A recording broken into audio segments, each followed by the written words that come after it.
So again, once again, a very warm welcome of all the student on SSD online classes. So this is lecture number 2 on number system. तो आज जो हम पढ़ने वाले हैं उससे पहले हम एक क्विक रिकैप ले लेते हैं कि हमने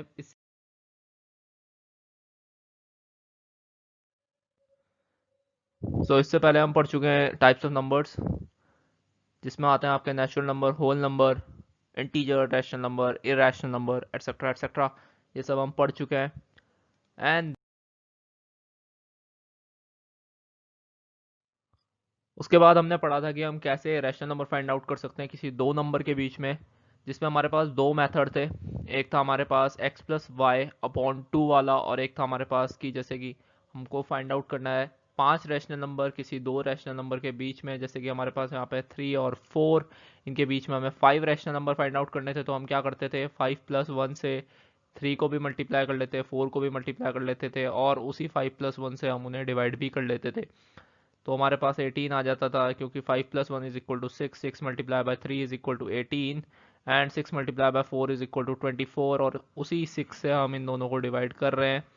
तो ये that is equal to 18 by 6 and 24 by 6, और इनके जो बीच में नंबर होते थे वो हमें क्या होते थे, हमारे जो हमें रैशनल नंबर फाइंड आउट करने हैं। ठीक है,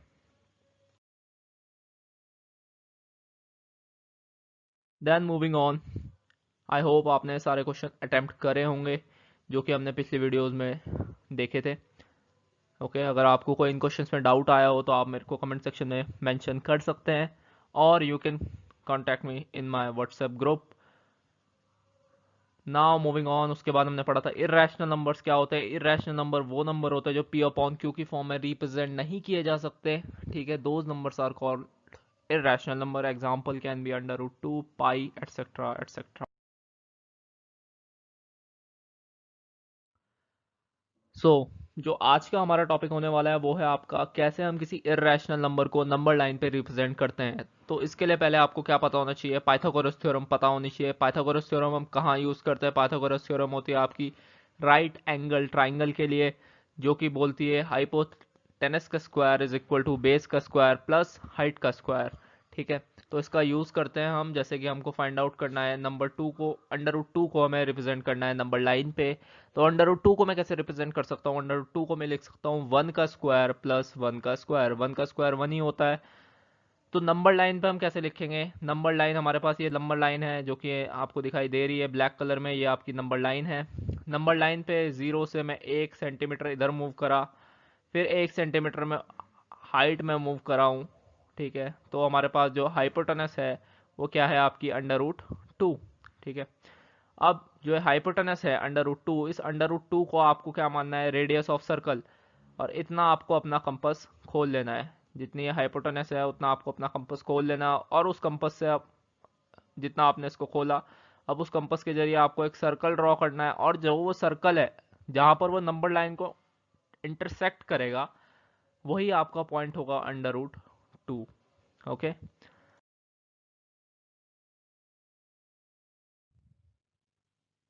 ओके, अब हम इसमें कुछ और एग्जांपल देख लेते हैं इसी पे ही बेस्ड। अभी अब हमें पता है कि अंडर रूट 2 को हम कैसे रिप्रेजेंट करते हैं। ठीक है, तो अब हम सीखेंगे कि अंडर रूट 3 को कैसे रिप्रेजेंट करते हैं। तो अंडर रूट 3 में भी सिमिलर ही फंडा लगता है, बस अंडर रूट 3 को रिप्रेजेंट करने से पहले आपको अंडर रूट 2 को रिप्रेजेंट करना पड़ेगा नंबर लाइन पे, तभी आप अंडर रूट 3 को रिप्रेजेंट कर सकते हो नंबर लाइन पे। तो जैसे कि अंडर रूट 3 को मैं लिख सकता हूँ अंडर रूट 2 का स्क्वायर प्लस 1 का स्क्वायर। अंडर रूट 2 का स्क्वायर 2 ही होता है, और 1 का स्क्वायर 1 ही होता है।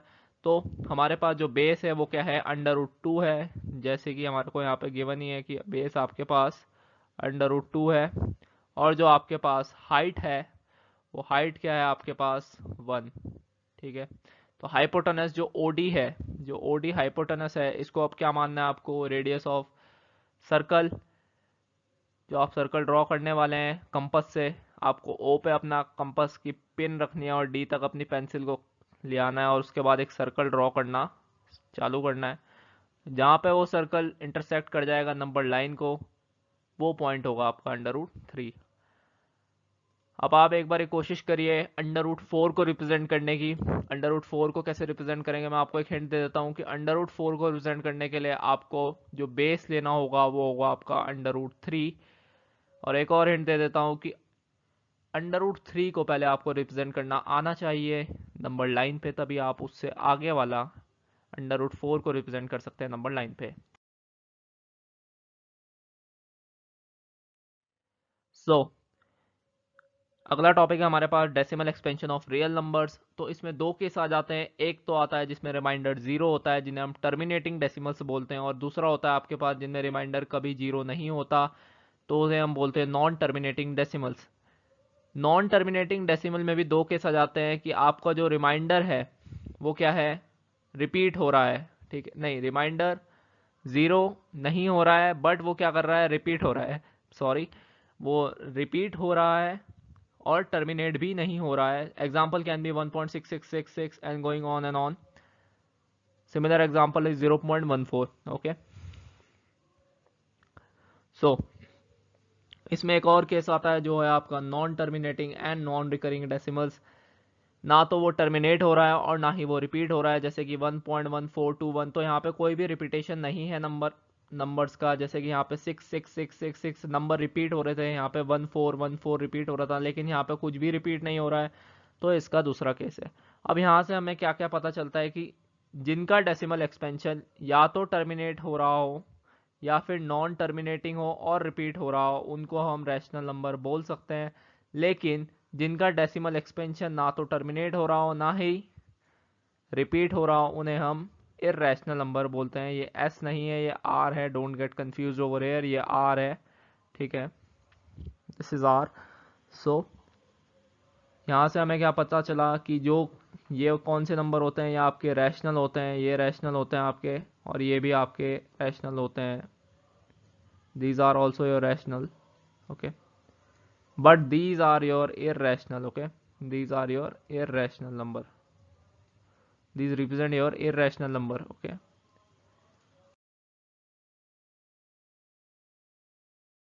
अब ये इन्हीं की ही डेफिनेशन है जो मैंने आपको पीछे डिफाइन करा, जैसे कि टर्मिनेटिंग डेसिमल्स कौन कौन से होते हैं, जैसे कि मैं 3 को 8 से डिवाइड करूंगा तो ये टर्मिनेट हो जा रहा है 3 डिजिट्स के बाद, ठीक है, आप इसे ट्राई करके दिखेगा कि 3 को डिवाइड करिए 8 से, ये टर्मिनेट हो जाएगा कुछ डेसिमल पॉइंट्स के बाद, ये टर्मिनेट हो जाएगा, तो इन्हें हम क्या बोलते हैं, टर्मिनेटिंग।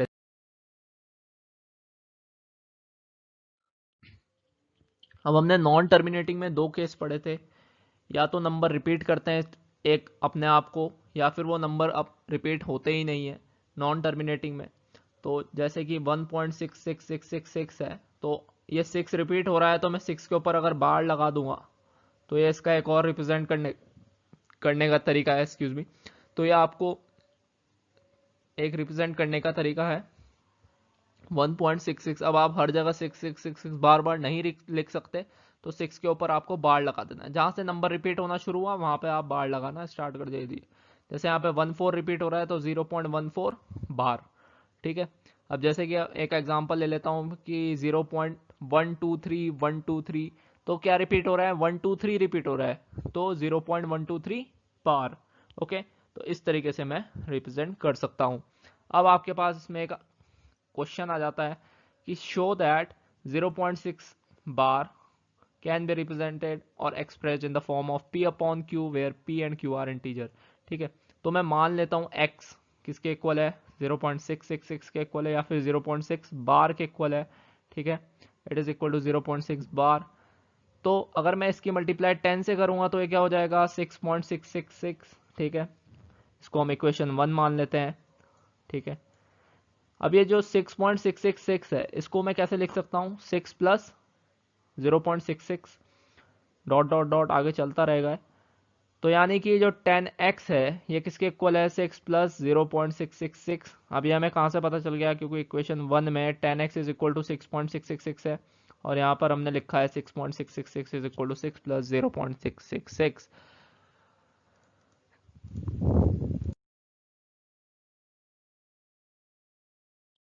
सो जैसे कि हमारे पास था 10x is equal to 6 plus 0.6666, तो उसके बाद हमने यहाँ से x की वैल्यू निकाली, क्योंकि हमने x को क्या माना था 0.666, इस वजह से हमने 0.666 की जगह हमने क्या रखा है x, यहाँ से हम x की वैल्यू कैलकुलेट करते हैं जो कि आती है 2/3।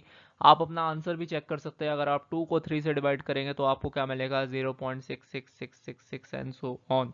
ठीक है, सिमिलरली एक और क्वेश्चन है आपके पास जो कि एक एनसीईआरटी का एग्जाम्पल भी है, जो कि कहता है कि आपको शो करना है कि 1.2772727 can be express in the form of p upon q where p and q are integers. तो आपकी लास्ट की 2 डिजिट मल्टीप्लाई हो रही हैं, 2 डिजिट रिपीट हो रही हैं, तो हम इसको किससे मल्टीप्लाई करेंगे, 100 से मल्टीप्लाई करेंगे। इस पॉइंट को अपने दिमाग में डालिए कि हमने यहाँ पे 100 से क्यों मल्टीप्लाई करा, क्योंकि 2 डिजिट रिपीट हो रही थी। अगर सिंगल डिजिट रिपीट होती तो हम किससे मल्टीप्लाई करते थे, 10 से मल्टीप्लाई करते थे। अगर दो डिजिट रिपीट हो रही है तो हम कितनों से मल्टीप्लाई करेंगे, 100 से मल्टीप्लाई करेंगे। तो मैंने यहाँ पे 100 से मल्टीप्लाई करा है, तो 100x is equal to 127 27 27 27 and so on. अब 127 इसको हम कैसे तोड़ सकते हैं, 126 प्लस 1.272727। बाकी का प्रोसेस सिमिलरली जैसे हमने ऊपर वाले क्वेश्चन में करा था। हमें यहाँ पे सिर्फ x की वैल्यू फाइंड आउट करनी है, तो यहाँ से हमें x की वैल्यू मिल जाएगी जो कि 14/11। और आप अपना आंसर भी चेक कर सकते हैं कि 14 को अगर आप 11 से डिवाइड करेंगे तो you will get 1.272727 and so on.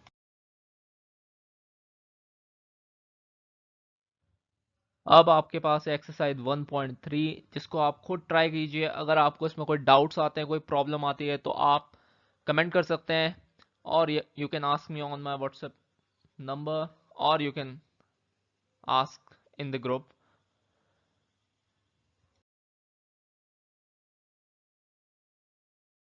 अब अगला टॉपिक आता है representation of real numbers on number line, which is totally a practical topic. या आपके एग्जाम में भी आपसे पूछा जा सकता है कि किसी नंबर को आप रिप्रेजेंट करिए नंबर लाइन पे। आपको पता है नंबर लाइन कैसे ड्रॉ करते हैं हम।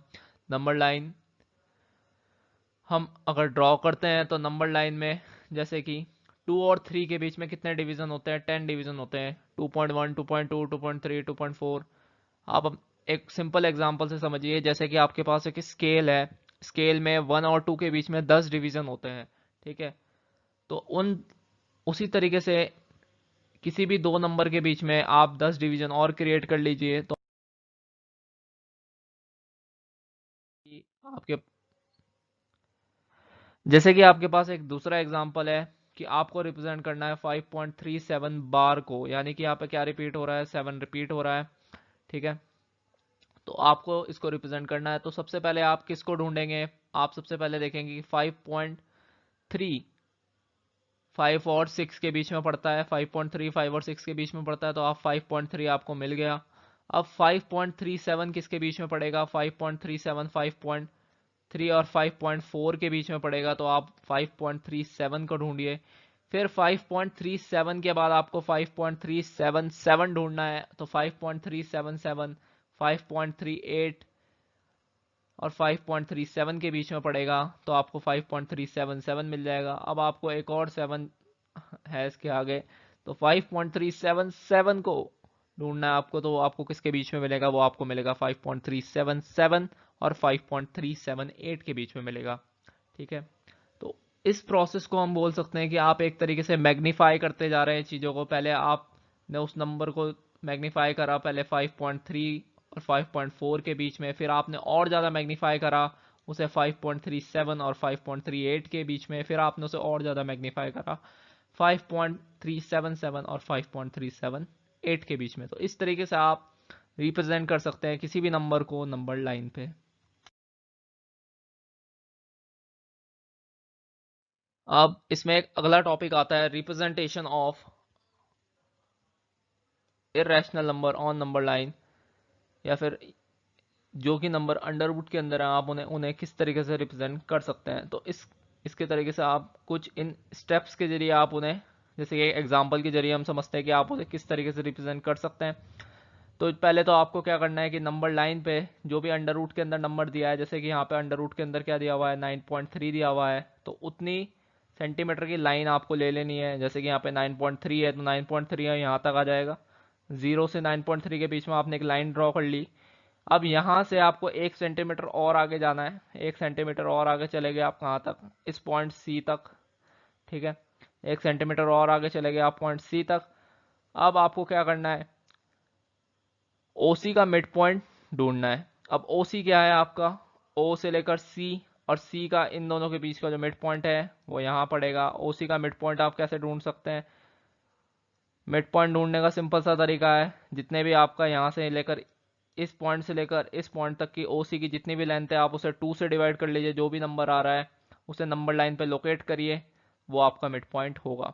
अब आपको क्या करना है, सेमी सर्कल ड्रॉ करना है ओसी से और डी को सेंटर लेते हुए। अब ओसी से आपको एक सेमी सर्कल ड्रॉ करना है, यानी कि आपको अपने कंपास को इस जगह पे रखना है और ओसी को रेडियस मानते हुए, यानी कि आपको कंपास को सी तक ले आना है, सी तक ले आना है और यहाँ से एक सर्कल ड्रॉ करना स्टार्ट कर देना है।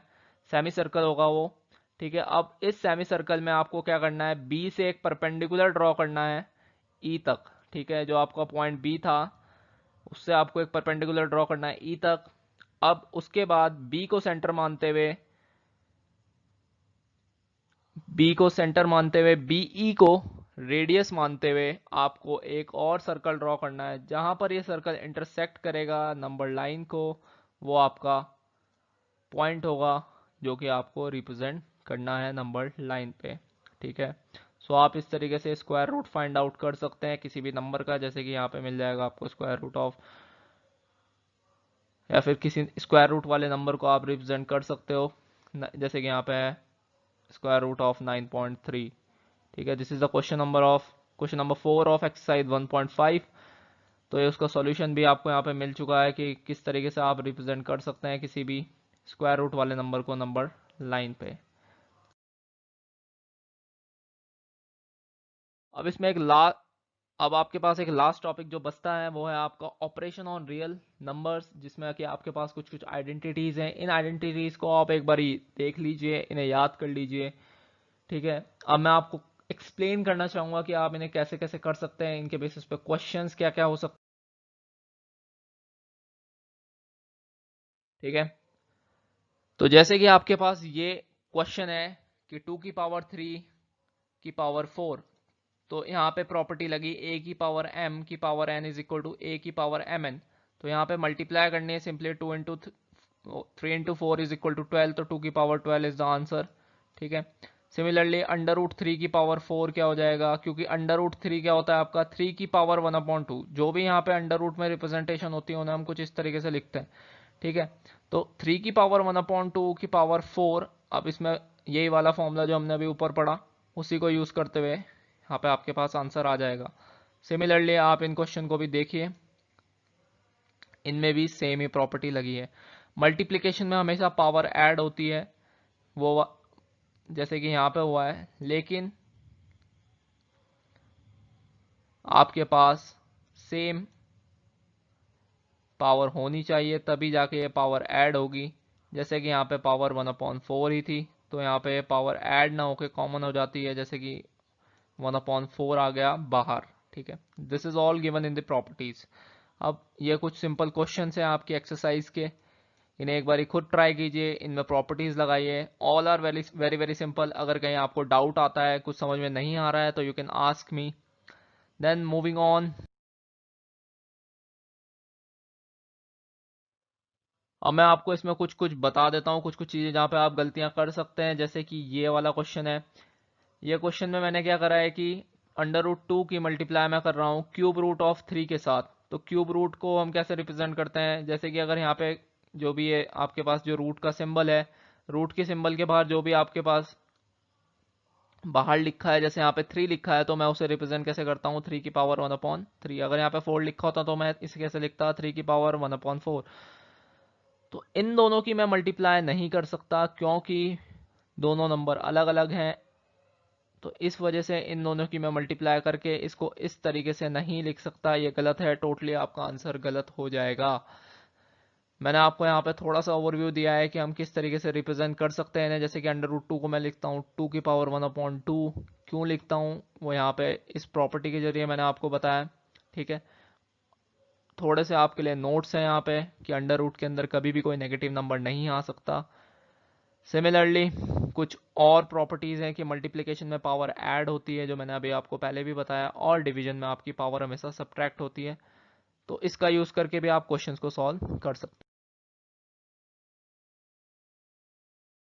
सो फाइनली आपका इस टॉपिक का, इस लेक्चर का सबसे लास्ट टॉपिक आ जाता है, और इस चैप्टर का भी सबसे लास्ट टॉपिक आ जाता है, जो कि आपका रैशनलाइजेशन।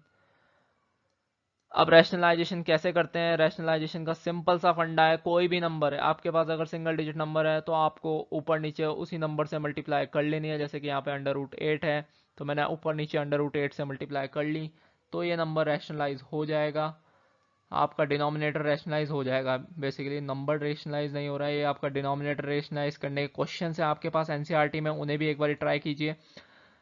तो जैसे कि यहाँ पे मैंने √8 की ऊपर नीचे मल्टीप्लाई करी, तो मेरा जो डिनोमिनेटर है वो रैशनलाइज हो गया। सिमिलरली एक और एग्जांपल है आपके पास, जैसे कि 1/√3 माइनस √2 है। तो हमेशा एक बात याद रखनी है आपको कि आपको इसके अपोजिट से मल्टीप्लाई करनी है। जैसे कि यहाँ पे √3 माइनस √2 है, तो आपको मल्टीप्लाई किससे करनी है? √3 प्लस √2 से मल्टीप्लाई करनी है। अब आपने एक फॉर्मूला पढ़ा होगा कि a² minus b² is equal to a minus b, bracket के अंदर a प्लस बी। तो ये वाला फॉर्मूला आपने पढ़ा होगा, ये प्रॉपर्टीज में भी गिवन है, तो एनसीईआरटी में भी प्रॉपर्टीज में गिवन है, और मैंने इस वीडियो में पहले भी आपको जो प्रॉपर्टीज दिखाई हैं उनमें भी ये गिवन है, तो वहां से भी आप चेकआउट कर सकते हैं। तो ये हो जाएगा आपके पास कि जब हम इसकी मल्टीप्लाई करेंगे तो क्या हो जाएगा, ये √3 का स्क्वायर माइनस √2 का स्क्वायर। अब हम जानते हैं कि अंडर का अगर हम स्क्वायर करते हैं तो वो क्या होता है, हमारे पास सेम नंबर आ जाता है। जैसे कि यहाँ पे 3 आ गया, यहाँ पे 2 आ गया, 3 minus 2 is equal to 1। Similar process मैंने इस वाले क्वेश्चन में भी अपनाया, दैट इज √11 1/√11 माइनस 3, तो मैंने इसके अपोजिट से मल्टीप्लाई कराया, that is √11 minus 3 multiply by √11 plus 3, और न्यूमरेटर में भी मल्टीप्लाई करेंगे √11 प्लस 3 से। तो यहाँ पे वही वाला फॉर्मूला जो मैंने अभी आपको बताया कि a² minus b² is equal to a minus b into a plus b. तो उस फॉर्मूले का यूज करते हुए यहाँ पे ये वैल्यू आ जाएगी। तो सिमिलरली ये वाला क्वेश्चन हो जाएगा आपका √11 plus 3 upon a² minus b² is equal to a minus b into a plus b. तो यहाँ पे a² क्या है आपका √11 का स्क्वायर, b² क्या है आपका 3 का स्क्वायर। तो अंडर रूट का स्क्वायर करते हैं तो सेम नंबर आ जाता है, और इसका स्क्वायर करते हैं तो 9 आ जाएगा, 3 का स्क्वायर करेंगे तो 9 आएगा। तो 11 माइनस 9 इज इक्वल टू 2। तो ये आपका क्वेश्चन सॉल्व हो जाएगा। अब आपको कुछ क्वेश्चन खुद ट्राई करने हैं, अगर आपको इन क्वेश्चन में कहीं पे भी डाउट आता हो तो आप मुझसे पूछ सकते हैं। And thank you for watching this video, do like share and subscribe. So God bless you all.